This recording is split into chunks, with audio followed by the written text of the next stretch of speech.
పలనాటి జిల్లా ప్రజానీకం, ప్రత్యేకించి మాచర్ల నియోజకవర్గ ప్రజానీకం ప్రశాంతంగా నిద్రపోతుంది.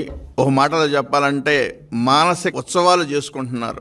ఇప్పటి వరకు ఎప్పుడు ఏం జరుగుతుందో, ఎప్పుడు ఎవరి మీద ఎవరు కేసు పెడతారో, ఎటువంటి అరాచకాలు జరుగుతాయని బిక్కుబిక్కుమంటూ ఉన్న పల్నాడు జిల్లాలో మాచర్లకి ఒక స్వతంత్రం వచ్చింది అనే ఊపిరి పీల్చుకుంటున్నట్టు స్పష్టంగా కనపడతా ఉంది. దీనికి కారణం ఒకటి, పిన్నెల్లి అరెస్ట్. ఈరోజు పిన్నెల్లి అరెస్ట్ ఆనందాన్ని కలగజేస్తుంది పల్నాడు జిల్లా ప్రజానీకానికి.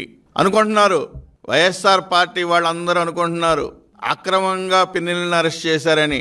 ఒకసారి భాగవతాలన్నీ ఒకదాని తర్వాత ఒకటి ఒకసారి గుర్తు తెచ్చుకున్న ప్రజానీకం ఆనందంగా ఉన్నారు. నువ్వు ప్రజాస్వామిక విధానాన్ని తుంగలో తొక్కావు. నువ్వు ఒకటే కాదు, నీ చరిత్ర అంతా ఒకసారి వెనక్కి తీసుకురావాల్సిన పరిస్థితి.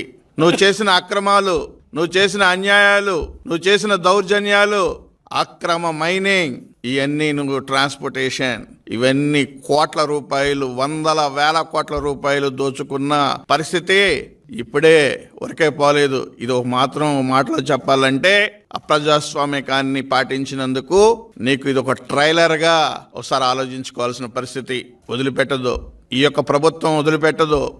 నీ యొక్క చేసిన ప్రతి అన్యాయం, నువ్వు చేసిన ప్రతి దోపిడీ, నువ్వు చేసిన దౌర్జన్యం, నువ్వు చేసిన హత్యలు, ఇవన్నీ ఒకదాని తర్వాత ఒకటి బయటకు వస్తాయనేది కూడా ఈ సందర్భంగా నేను తెలియజేస్తున్నాను.